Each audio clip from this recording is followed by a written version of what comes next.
In the name of Allah, the most gracious, the most merciful, to whom we all have to turn back. Honorable listeners and respectable audience, you know that we have started a series of linguistics, and by the grace of Allah subhanahu wa ta'ala, we have covered two chapters. The first chapter was how language was originated, and the next chapter was human and animal language. Now we have started the third chapter, and it is the development of writing, that how writing was developed. Listeners and audience, if you remember, in the previous lecture and the development of writing, we did talk about that how language, particularly writing, was developed. And I shared with you some signs and symbols, particularly cave drawing and some pictures which the people they used previously to convey a message to each other. Today we are going to talk about one of the important aspects of the previous history which even we have today.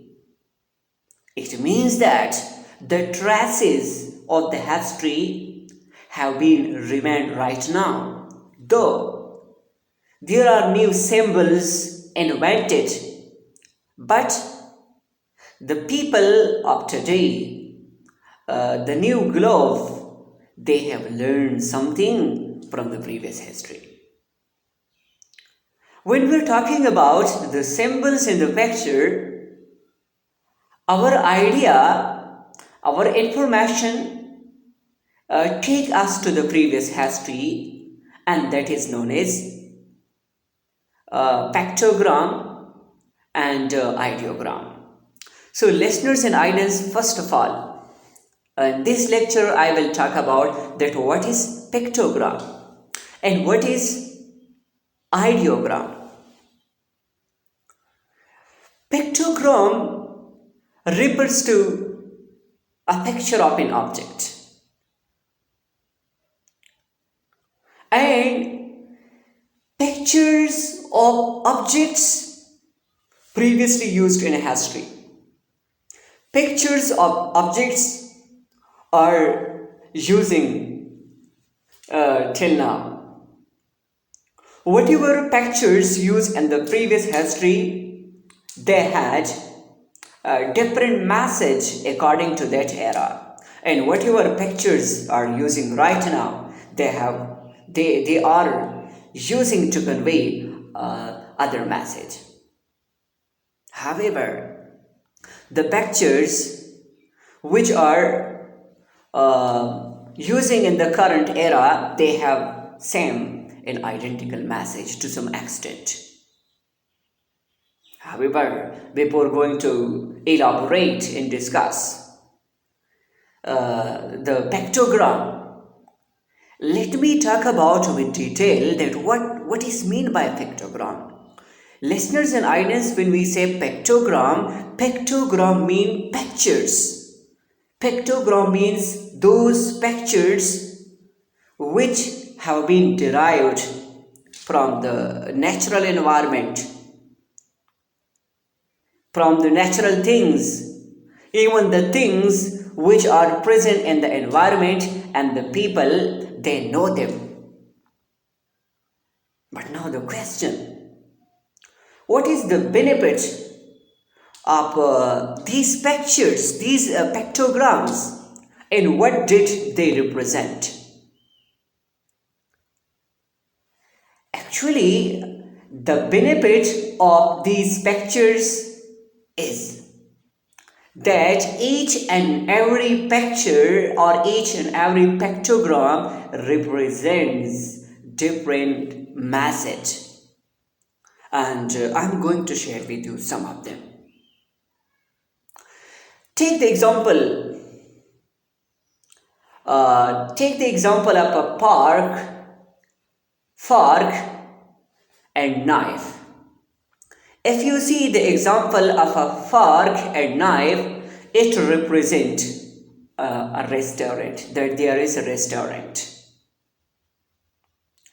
Take the example of human being. If you see a picture of a man, so it means that this is a place for men.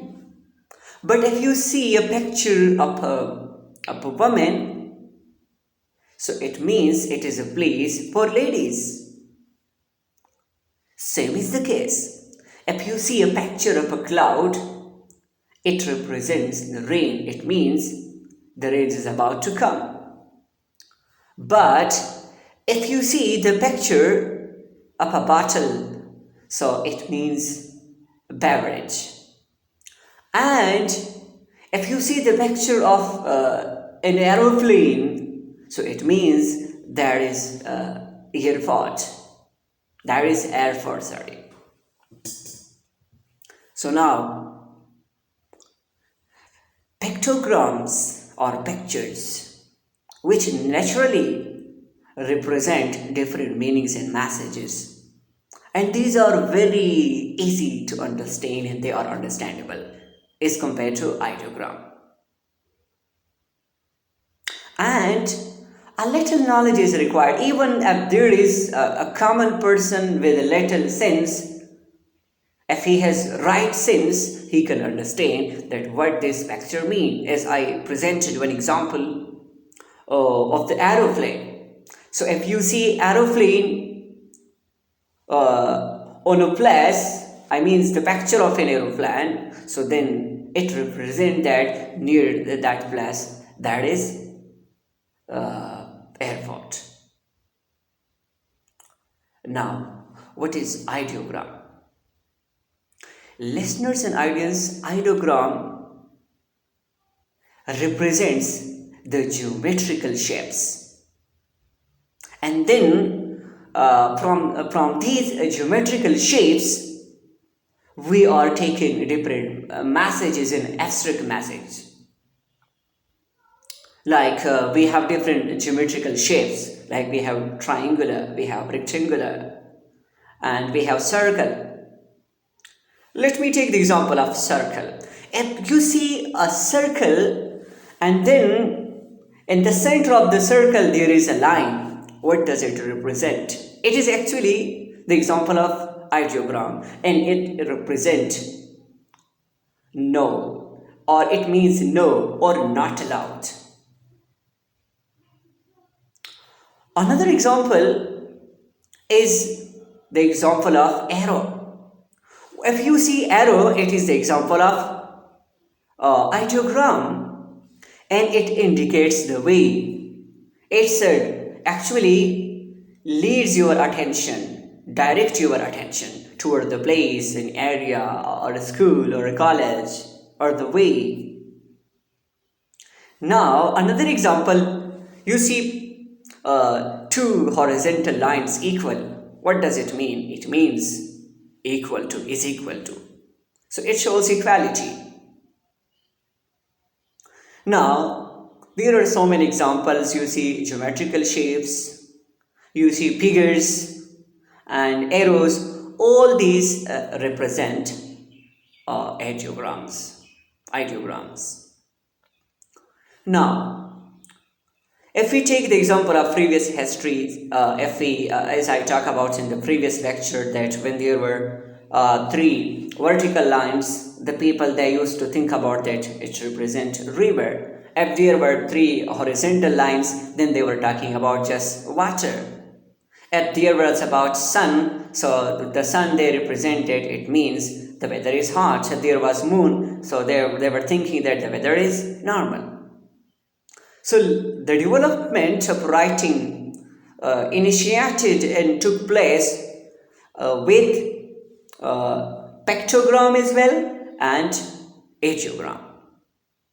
So listeners and audience, today we talk about what is pictogram, what is ideogram, and how it was developed. how they develop and perform a role, important role in the development of writing. But now just one question I have in my mind, maybe you have in your mind as well. And the question is that which one is easily to understand, either pictogram and ideogram?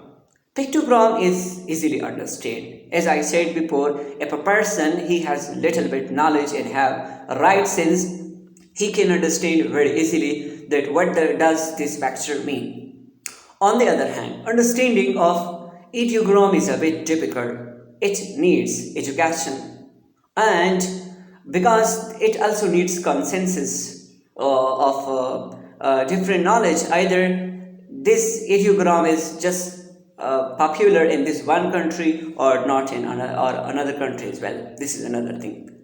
And previously, in the previous history, the researchers and particularly the archaeologists, they take so many examples from the previous history, and they took different pictures and they know what do these pictures mean. But on the other hand, if we are taking the example of ideograms, it related to different cultures. So with the passage of time, they lost their reputation, and the people did not know that what did these different symbols of ideogram mean. So that's why understanding of ideograms are very complex and difficult as compared to pictograms. Hope that this topic is clear to you. Thank you.